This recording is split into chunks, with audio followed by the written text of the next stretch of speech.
Hello and welcome back. In this Black Excellist presentation, we will highlight 10 Black women inventors. Welcome to blackexcellist.com, the site where we share Black excellence, opulence, and affluence. Our mission is to inspire you as we enlighten you. We here at Black Excellist specialize in illuminating the experience and contributions of African Americans, which is the foundation of our channel. We are particularly keen on pointing out the ingenuity, innovation, and creativity of Black women who have transformed this world in ways that few can believe. It is essential for the Black community, as well as white America, to understand the impact of Black women pioneers, entrepreneurs, and inventors from our past. Our aspiring grade school student will not read much about these women in the history books, so we hope you take the time to celebrate these trailblazers who may inspire them and help propel their dreams forward. In this original Black Excellist video, we will be featuring 10 African American women whose inventions changed the world. So without further ado, let's get started. Number 1. Patricia Bath, pioneer in ophthalmology. Patricia Bath's name is associated with many amazing feats and pioneering works from childhood till her death in 2019. Bath was born to Rupert Bath and Gladys Bath on November 4, 1942 in Harlem, New York. Although her parents were not rich, they encouraged her to pursue academic interests and explore new cultures. Her interest in science peaked when she got a chemistry set as a gift. She worked hard in her academic pursuits and made discoveries that earned her the Mademoiselle's Magazine Merit Award in 1960. Bath earned her bachelor's degree from Hunter College in 1964 and her medical degree with honors from Howard University in 1968. Bath began to pursue a fellowship in ophthalmology at Columbia University. During the course of her studies there, she discovered that African Americans were twice as likely to suffer from blindness and 8 times more likely to suffer from glaucoma. These findings motivated her to invent devices and systems to change the outcomes. One of her brilliant inventions is the laser phaco probe, for which she became the first African American female doctor to hold a patent for a medical device. The device, which was completed in 1986, provided a less painful and precise treatment of cataracts using laser technology, and she received the patent for it in 1988. With the device, Bath was able to restore the sight of people with about 30 years of blindness, thus pioneering laser eye surgery as known today. She also pioneered community ophthalmology clinics during her residency years and co-founded the American Institute for the Prevention of Blindness in 1976, which established that eyesight is a basic human right. Bath won many prestigious awards in her lifetime and continued to advocate for innovation and telemedicine. Number 2. Marie Van Britten Brown, pioneer in surveillance systems. Brown was born in Queens, New York on October 22, 1922. She worked as a nurse and was married to Albert Brown, an electronics technician. The crime rate in their neighborhood was high and police response time was slow, coupled with the unfixed hours of the police force, pushed Marie to look for ways to increase the level of personal security in her home. She needed to create a system that would allow her to know who was at her home and contact relevant authorities as quickly as possible. That idea birthed the invention of the first home security system and the basis of modern surveillance systems, remote-controlled doors, and push-button alarms. Brown's security system comprised of peepholes, a camera, monitors, a two-way microphone, and an alarm button that could be pressed to contact the police immediately. The peepholes were placed at 3 levels on the front door, the top one for tall persons, the middle one for people of average height, and the bottom one for children. A camera was mounted at the opposite side of the door, with the ability to slide up and down through the peepholes and project the image on a monitor through a wireless system. The microphone was to enable her to speak to the person at the door, and the person could speak back. If the person was perceived as an intruder, the alarm button will alert the police at once. But if the person was a friend, the door could be opened by remote control. Marie and Albert Brown filed for a patent on August 1, 1966, under the title Home Security System Utilizing Television Surveillance, and it was granted on December 2, 1969. Brown's invention gained her well-deserved recognition, including an award from the National Scientist Committee and an interview with the New York Times on December 6, 1969. Brown resided in New York with her family of 3 until her death on February 2, 1999. Number 3. Miriam Benjamin, inventor of the signal chair. Miriam Benjamin was born as a free person on September 16, 1861, to parents Francis and Eliza Benjamin in Charleston, South Carolina.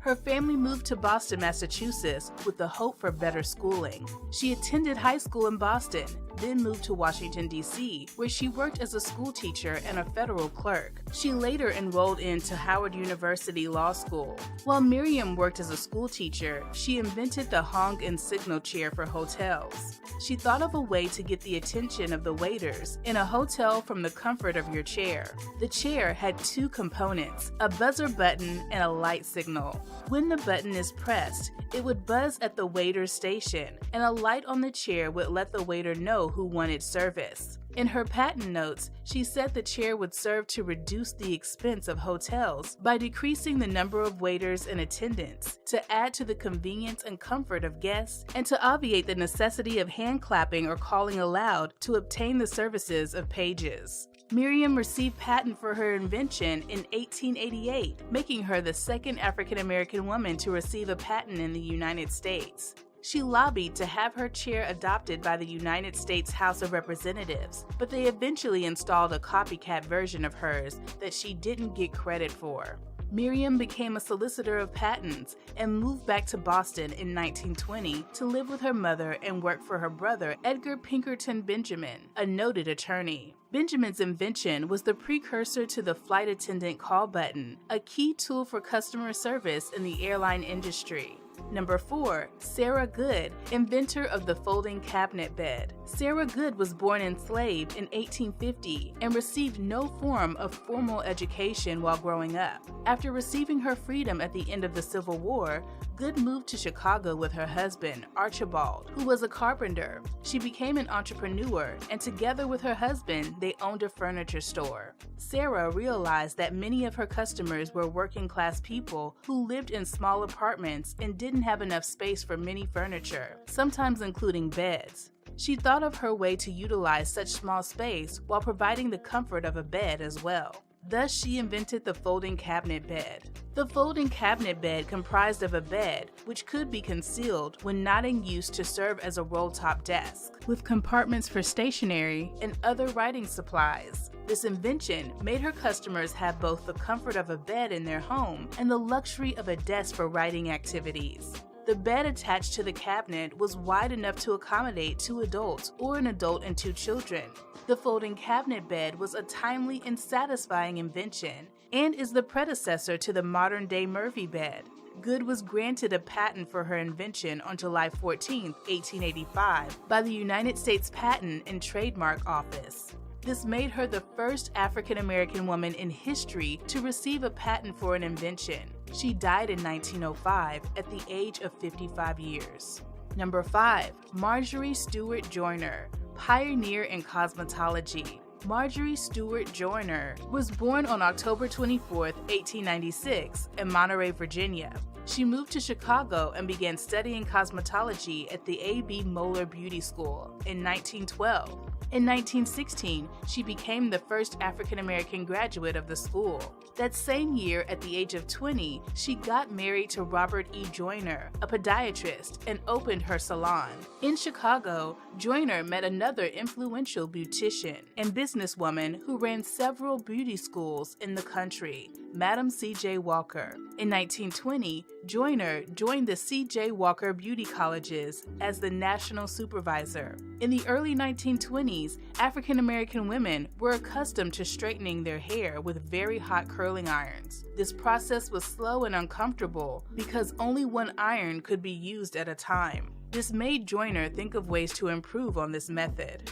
One day, while making a pot roast in her kitchen, Joyner looked at the roast, which was being held together and heated with several thin, long rods from within. She envisioned a similar system that would use several rods hung above the client's head, which could roll several portions of the hair at once. Then, they could be heated up to produce a permanent wave or curl into her hair for a few days. In 1926, she began experimenting until she achieved a feasible prototype. She received a U.S. patent for her invention, the perfect wave machine, in 1928. The following year, she invented a scalp protector to make the curling process more comfortable for the clients. However, the patents for both products were assigned to Madam Walker, and Joyner didn't receive any substantial compensation for her inventions, which is very unfortunate. Her inventions were used in many salons on both black and white clients, and she continued to create systems to uphold the standards of beauticians in the country.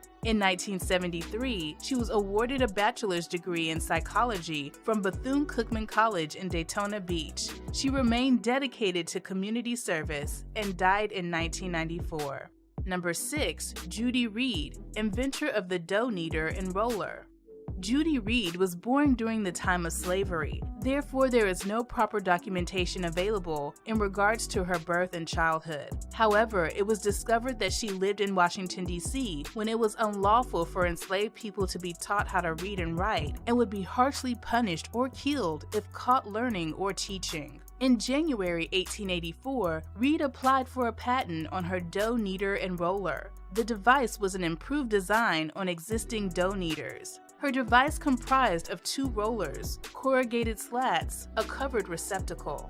This device allowed dough to mix evenly. As it progressed between the 2 rollers carved with corrugated slats that would act as kneaders, then the dough passed into a covered receptacle to keep it clean and protected. The patent was granted September 23, 1884 to a person who signed X for this dough kneader and roller. It is believed that Judy Reed signed X because she was unable to spell her name or write. This technicality is the reason why Reed is not officially recognized as the first African American female patent holder. Number 7.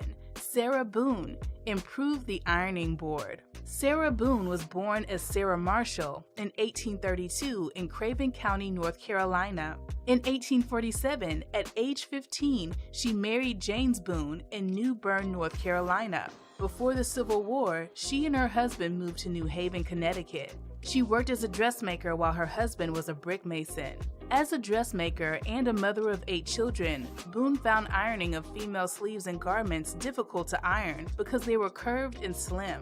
Ironing in that period was done on either a pair of chairs or across a flat surface with an iron heated over a stove or fire. This was usually done in the kitchen because of the proximity to the stove or fire. Boone invented an improvement to the already existing ironing boards. Her board was designed to be effective in ironing sleeves and bodies of female garments. The board was narrow and curved, which was the fit of a female sleeve in that period. The board was reversible, thereby making it easier to iron both sides of the sleeves. It was also suited for ironing curved waist seams of garments. In her patent application, Boone stated that the purpose of her invention was to produce a cheap, simple, convenient, and highly effective device, particularly adapted to be used in ironing the sleeves and bodies of ladies' garments. Boone's ironing board was granted patent on April 26, 1892. Boone passed away in 1904. Number 8. Ellen Eglin, inventor of the clothes wringer. Ellen Eglin was born in 1849 in Washington, D.C., where she lived through her childhood and adult years. While living in D.C., Eglin worked as a housekeeper and a government clerk. Washing clothes at this time was only done by hand, and wringing out the clothes and drying them was also done by hand. Ellen realized that there had to be a better way to wring water out of the clothes, so she put her mind to work and came up with an invention that changed the process of washing and made it very efficient and comfortable. She called it the clothes wringer. In the 1800s, Eglin invented a clothes wringer, which was a machine that comprised of 2 rollers in a frame that was connected to a crank. The clothes would be placed in between the 2 rollers, and as the crank was turned, the clothes would have the water pressed out of them. She applied for patent and was granted. However, Eglin sold her patent to a white person who was interested in manufacturing the product for a token of $18. In 1890, she was featured in the April issue of the Woman Inventor magazine, where she was asked the reason for selling her patent, and she replied saying, "You know I am black, and if it was known that a Negro woman patented the invention, white ladies would not buy the ringer. I was afraid to be known because of my color and having it introduced to the market. That is the only reason." The buyer of the patent went ahead to produce the product and made considerable financial rewards for it. Eglin's ringer is still being used today. Number 9. Lyda Newman, inventor of a new style of hairbrush. Lyda Newman was born in Ohio in 1885, but she lived in Ohio until the late 1890s, when according to the official census records, she became a New York City resident. Newman was a hairdresser by trade and also a women's rights activist. She fought alongside well-known women's suffrage activists for women's right to vote. As a hairdresser, Newman thought of ways to improve her business and came up with an improved hairbrush design. This was a period when women were becoming self-aware and standing up for their rights, and Newman not only brought revolution as an activist, she also designed hairdressing products that added to the ease of women. In 1898, Newman applied for a United States patent for a new style of hairbrush. Her hairbrush design included features that promoted efficiency and hygiene. The bristles were evenly spaced in rows, with open slots to guide debris away from the hair into a compartment, and a back that could be opened at the touch of a button for cleaning out the compartment. The hairbrush was not only efficient, it was also stylish. Newman was granted the patent for her hairbrush on November 15, 1898. In the 1920s, Newman headed a group in her neighborhood that created awareness about women's right to vote. Newman continued to fight for women's rights and worked as a hairdresser to a private family throughout her adulthood. Number 10. Alice H. Parker, inventor of the central heating using natural gas. Alice Parker was born in 1895 in Morristown, New Jersey. She had her early childhood education in New Jersey before relocating to Washington, D.C. She attended classes at the Howard University Academy, which was a high school affiliated to Howard University. She earned a certificate with honors from the Academy in 1910. Growing up in New Jersey, the winters were harsh, and Alice felt like her fireplace was not effective enough in warming her home through the cold winters. This prompted her to design a more efficient way of supplying heat during winters. She is credited with the invention of the central heating using natural gas. Parker's central heating system allowed cool air to be drawn into the furnace, then conveyed through a heat exchanger that delivered warm air through ducts to individual rooms of a house. Her invention was convenient and decreased the need for people to go outside to chop or cut wood during winters. It also decreased the risk of house fires associated with fireplaces. Although the concept of central heating was already around before Parker's birth, her design was cutting edge because it made use of natural gas instead of coal or wood like others. Her invention paved way for the use of natural gas and energy conservation in central heating systems that we have in our homes today. Parker was granted United States patent for her invention on December 23, 1919. We appreciate the fact that you stayed with us until the end. Thank you for spending time with us, and don't forget to like this video. Also, make sure you subscribe so that you never miss a video. Bye for now. We will see you tomorrow.